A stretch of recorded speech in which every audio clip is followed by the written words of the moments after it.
Well, welcome to Missy Cooking on a Budget. And I'm Missy, guys, and here's Ed. So today we're not cooking. Ed is going to, Be gold leaf in this eagle. so that is pretty cool, I thought. Something to show somebody who might be interested in it. So right now he's just taping it down so it doesn't move around on him while he's doing it. He's getting ready to, size it. Right, that's what it's called. Yes.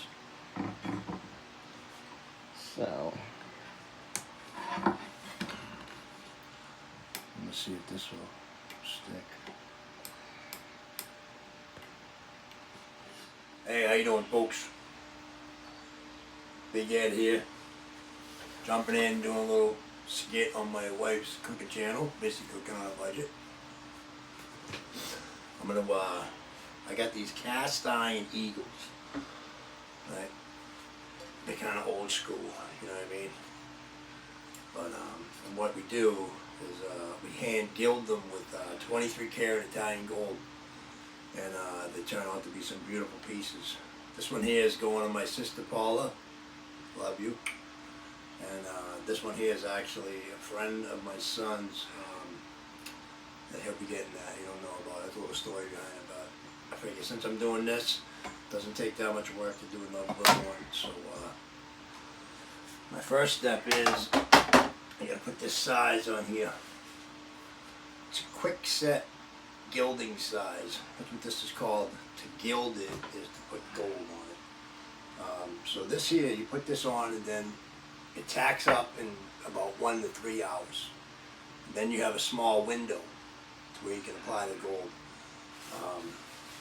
That's the, some people might say, oh, what is that, like glue? Kinda. What it is it dries and you want to let it just tack up just right. The best way to test it, and the guy who taught me, Jimmy Clifford, rest his soul, he says the best way to test it, Ed, is with your nose. Like, you know what I mean? I thought he was just trying to get me to put a panel against my nose and you slam it, but no, he was dead serious. Because like your nose never touches anything, unlike your fingers. So literally, if you want, you could check it on your nose and you'll be able to tell, because what you want to do is you want to let it dry just enough to where when you put the gold on, you want the gold to sit on top of the size, and then you get its full luster. Otherwise, if you try to put the gold on too early, and the size is not yet right at that perfect window, that's why he says make a little sample panel on the side and do like 4 little blocks, and then you can put the time in which you check those so you can catch that window. That's important, like on fire apparatus, stuff like that. Something like this is not that critical, but what happens if you don't let it size, the gold will sink into the size. Not, this is microscopic, but when it does, it dulls out the gold, and you can tell on a piece if it happens. So all I do with this, simply just take my lettering quill. I used to have bigger brushes, but I'm kind of limited right now. I don't have much. And what I did was I took the size, and I took an old piece of nylon, and I stretched it over this little jar. I poured it through that, so that way there it catches any kind of gel pieces and all that good stuff. So what I'm gonna do is I'm gonna brush this on, and then I'll be waiting for my window, and then we'll come back and we'll gild it up. alright, so we'll return once this is tacked up and show you the, 24 karat Italian. 23 karat Italian gold. And I just want to say this, on the fire apparatus and fire engines that I've done, being where they're red trucks, and this is kind of like a clear varnish almost,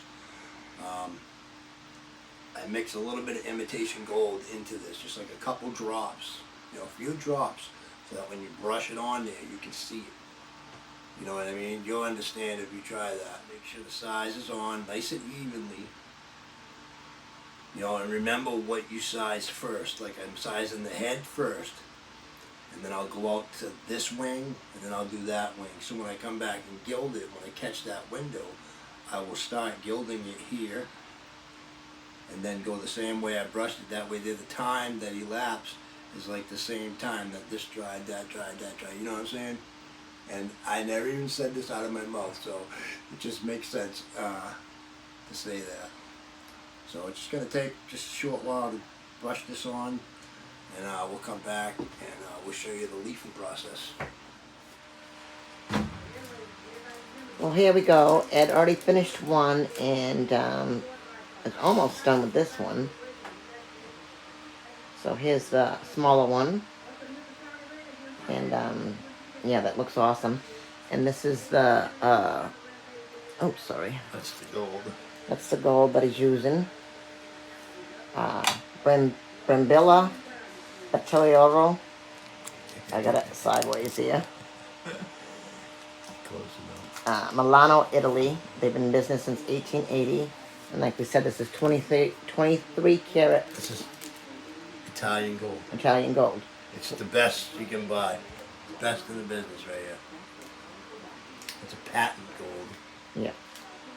So, and there's different kinds of gold. You want to just say about that a little bit while you're talking? Real gold, you got patent, surface, and glass. I don't know too much about the glass, but surface is what you use to put on when you're doing glass, reverse glass gilding, which is a whole different ball game. You don't use size, you use gelatin caps. It's a big deal. Then you got variegated gold leaf, which is fake gold leaf. Right, got something here. Because I know that there's one time you did a job that was like a circular pattern in it. What kind of gold was that? What was it then? It had like a circular pattern in it, or like a half circle. I can't remember. It was so long ago. I don't know. That would be, I think, variegated gold leaf. So, what I got here is, I believe this is copper leaf. Copper leaf, and you also have a silver leaf. See, this is copper leaf.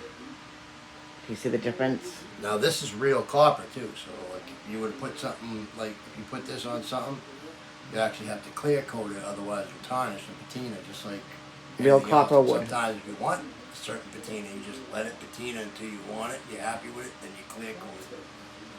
And that's done with a artist clear. Mm-hmm. So And, this here, they do have white gold, which is real gold. It's called palladium. And then you got, this is aluminum, essentially. Oh, okay. I Aluminum. always call it silver. This is aluminum leaf, Yeah. which, you know, it's just old stuff I've had kicking around. I'm not sure if I have any variegated stuff. That's all right. That like has like the designs in there and stuff. I know you have to get back to that though, because it's a small window frame. But I was just wanted to let them know that there's a few differences in price ranges on what you're doing for people, what kind of gold you use, and the different things like that. I mean, yeah, variegated's a little bit cheaper, and then I commonly use what you call Chinese gold, way cheaper. I mean, you might have a messed up leaf here and there, but this was used for a certain job that we didn't use nothing but the best for. So that's why we got. And we had leftovers of it, so that's what we're using for. Like I said, he said this one's going to his sister, and that's Not really going. leftovers. It's just, you know, we'll still have some gold. But Yeah. And then the other one's for one of my son's childhood friends, so it had a special meaning. So they're getting the best gold for these ones. But yeah. And then after I put this gold on, so all I'm doing is just taking these. This is what you call, these are the leaves. There's like 32 leaves to one pack. Once I get it on there, I'll take a burnishing brush, just a really soft bristle brush. This one here happens to be a makeup brush, but I see them on sale and I get them. And then I'll take this and all this extra gold. Kind of refines it so it's not, like messy looking. Obviously, it's not gonna be messy looking. This will take all that extra stuff off Yeah. and helps it get into the little cracks sometimes that you missed. So I kind of try to push it around. Yeah, especially when something has a lot of detail. Yeah. So you'll see that stuff starting to come off and burnish up. Burnish is like polishing almost. But I will tell you right now, I have been responsible most of the time for cleaning this stuff up. And once you do it, it's hard to get up sometimes. It like will float around. You'll find pieces in the room a week later. But it's safe to eat, so you can breathe it in. Yes, it's fine. it's not This toxic. is actually good for you. Yep. I mean, what do you call it? King Tut and them guys? Yep. They used to drink. They would actually drink, Goldschlager. They got the gold inside the liquor. Yep. And this is what this is. They figured it's such an awesome mineral. They figured it was good for your Yeah. body. And a lot of people use this when cake decorating. Yeah. Different things like that. This gold here, as long as it's solid gold, it's edible. You can't eat that other stuff. I mean, you try to eat some of that fake gold, man. It tastes like tin in your mouth. You'll know. Yeah. So, are we gonna bring them back to the finished thing? As I said, If I had teeth, man, I could give myself, some gold teeth. some gold teeth. Let's not do that. Listen, Ed, please don't. He's got to be the jokester. With a stick. It did not solve your chin. Are we ending the video here? Or we're gonna bring them back. All right, folks. Remember, I love you. Jesus loves you more. And yeah, this was a different video tonight, but as I've said before, that I don't want to change the name of my channel. I don't want a second channel, but sometimes I want to do some other stuff, and this is one of the things that, Showcasing the husband. yes, and the things that he does also. And sometimes, we just eat simple around here. We just have a bowl of cereal or some oodles and noodles, because that's the way life goes sometimes. You're tired, don't feel like cooking. All right. I love you guys. Jesus loves you more. Let me get this edited and up for you to watch.